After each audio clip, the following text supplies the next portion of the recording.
تو وہ وقت جو ہے سیریل ٹائم جسے کہا جاتا ہے انگریزی میں، زمانے جاری یہ عربی میں کہیں گے، یہ ہے عصر، گزرنے والا زمانہ، وہ زمانہ جو اس وقت حال ہے۔ ایک لمحہ ہے حال، اگلے لمحے وہ ماضی ہو گیا، اور اس سے پہلے لمحے وہ مستقبل تھا۔ ہر لمحہ جو ہے وہ گزر رہا ہے کہ میں اپنی تسبیح روز و شب کا شمار کرتا ہوں دانا دانا۔ یہ زمانہ جو ہے گزرتا ہے ماضی، حال اور مستقبل میں، اس کو کہتے ہیں عصر۔ اسی لیے اب اس کا ترجمہ کیا ہوگا؟ تیزی سے گزرنے والا زمانہ گواہ ہے۔ یہ زمانہ گزر رہا ہے، یہ تمہیں اپنی غفلت میں ٹھہرا ہوا نظر آ رہا ہے۔ ہوشیار ہو جاؤ، یہ زمانہ تیزی سے گزر رہا ہے۔ دل کی ہر دھڑکن کے ساتھ تم اپنی قبر سے قریب تر ہوتے چلے جا رہے ہو۔ یہ چونکانے کا انداز ہے، یہ زمانہ جو تیزی سے گزر رہا ہے۔ یہ دیکھیے، ایک شعر بچپن میں ہم نے پڑھا تھا، اس وقت اس کی کیفیت آپ پر طاری ہوگی۔ غافل تجھے گھڑیال یہ دیتا ہے منادی، گردوں نے گھڑی عمر کی ایک اور گھٹا دی۔ Every minute which is passing, it is bringing you nearer to your grave۔ ہم نے اپنے میٹرک کے زمانے میں ایک انگریزی کی نظم پڑھی تھی، سام آف لائف۔ اس میں ایک سٹینزا میں آپ کو پڑھ کر سنا رہا ہوں۔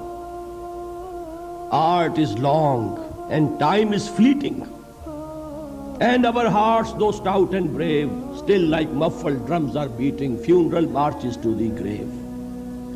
یہ آپ کے علم میں ہوگا، جب کوئی فوجی بڑا شخص جو ہے، کوئی جرنیل، اس کا جب انتقال ہو جاتا ہے، اس کی لاش کو لے کر جاتے ہیں، اس کے کفن کو، تو اس کے ساتھ ہی بینڈ بجتا ہے۔ بینڈ کی ہر جو بیٹ ہے، اس کے ساتھ وہ جنازہ قبر سے قریب تر ہو رہا ہے۔ وہی بیٹنگ آف دی ہارٹ ہے، دل کی ہر دھڑکن کے ساتھ تم اپنی موت سے قریب تر ہو رہے ہو۔ تمہارا یہ جنازہ جیسے کہ وہ بیٹ آف دی ڈرم ہے، اسی طرح بیٹ آف دی ہارٹ کے ساتھ تم اپنی قبر سے قریب تر ہو رہے ہو۔ اور یہ زمانہ جو تمہاری اصل متاع ہے کیا ہمارے پاس؟ یہ تھوڑی سی مہلت، اسی میں کچھ بنانا ہے، اور یہ مہلت تیزی سے گزر رہی، جیسے برف پگھلتی ہے۔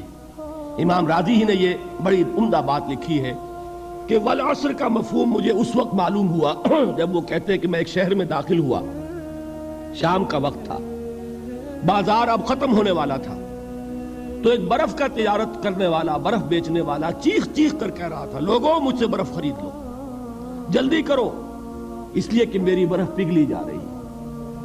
اس لیے کہ ایک دکاندار تو وہ ہے جس کا سامان رکھا ہوا ہے، وہ دکان بند کرے گا، اگلے دن کھولے گا، پھر وہ سامان موجود ہے۔ اگر کچھ نہ بکا، نفع نہیں ہوگا، اس کا اصل سرمایہ تو ضائع نہیں ہوگا۔ اگر جوتے کی دکان ہے، جوتے موجود ہیں، سبزی کی دکان ہے، چلیے کچھ باسی ہو جائے گی، کچھ نہ بچی رہے گی، کریانے کی دکان ہے، سامان موجود ہوگا، لیکن یہ برف کا تاجر جو ہے، اس کا برف اگر پگھل گیا تو اصل زر گیا، سرمایہ ختم ہوا۔ انسان کی مثال اس برف کے تاجر کی سی ہے کہ ہر لمحہ وہ برف پگھل رہا ہے، وقت ختم ہو رہا ہے، اور انسان اپنی منزل سے قریب تر ہو رہا ہے۔ اگر اس میں اس نے کچھ بنا لیا تو کامیابی ہے، اور اگر یہ وقت گزر گیا تو پھر تباہی اور بربادی۔ یہ ہے انداز تیزی سے گزرنے والا زمانہ۔ غافل تجھے گھڑیال یہ دیتا ہے منادی، گردوں نے گھڑی عمر کی ایک اور گھٹا دی۔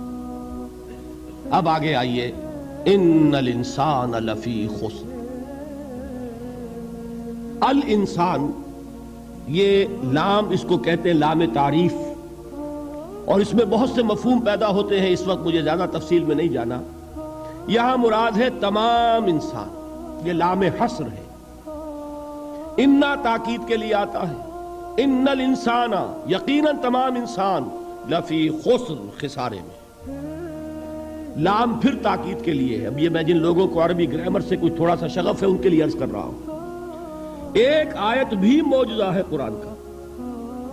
عربی زبان میں کسی چیز پر زور دینے کے لیے جتنے اسلوب ممکن ہیں وہ سب کے سب اس میں جمع کر لیے۔ انا تاکید کے لیے، لام حصر تاکید کے لیے، پھر لا لفی خسر، لام پھر تاکید کے لیے، خسر نکرہ آتا ہے یہ بھی تاکید کے لیے، جملہ اسمیہ تاکید کے لیے.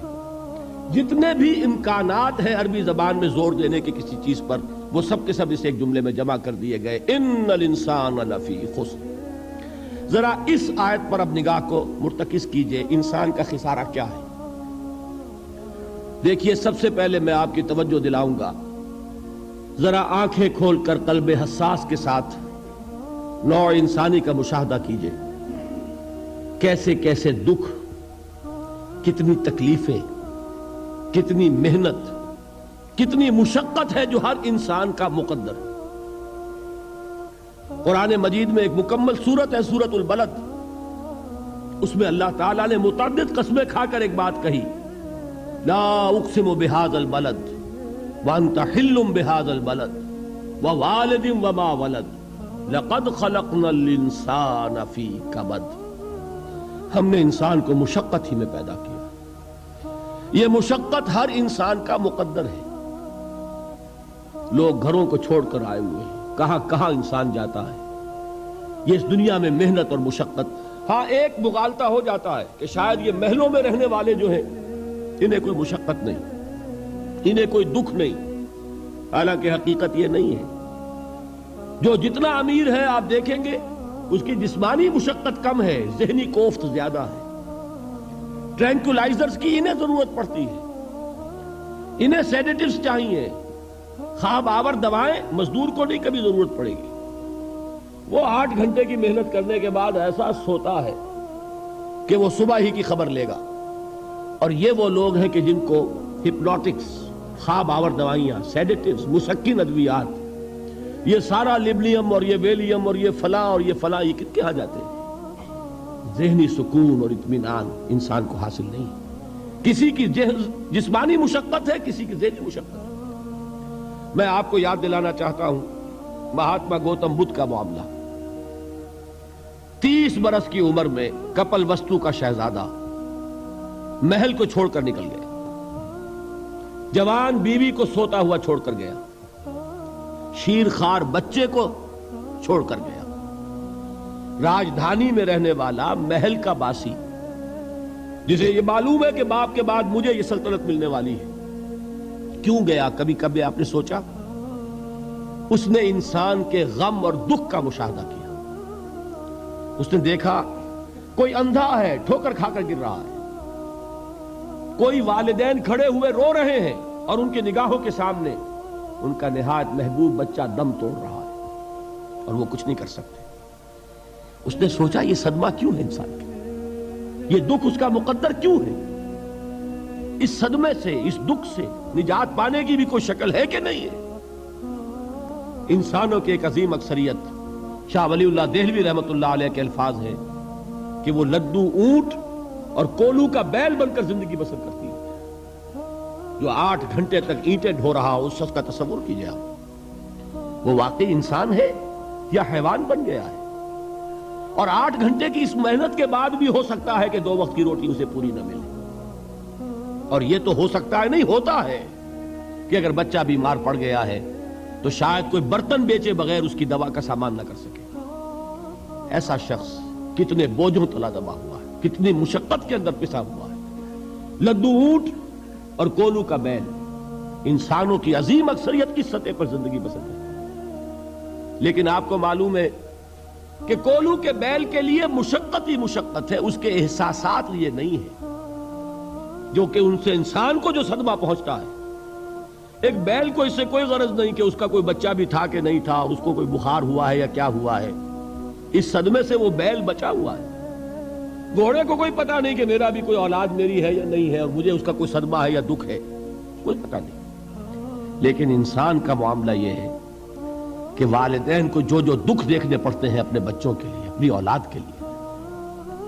رات کی نیند ہے حرام ہے اس لیے کہ بچہ بخار میں تپ رہا ہے یا درد سے تڑپ رہا ہے، لہذا نہ ماں سو سکتی ہے نہ باپ سو سکتا ہے. میں نے ایک موقع پر دیکھا لاہور میں کیروسین آئل، اس زمانے میں ابھی سوئی گیس نہیں آئی تھی اور اکثر و بیشتر جو ہے یہی مٹی کا تیل جو ہے ایندھن کے طور پر استعمال ہوتا تھا، اس کی شارٹیج ہو گئی تھی.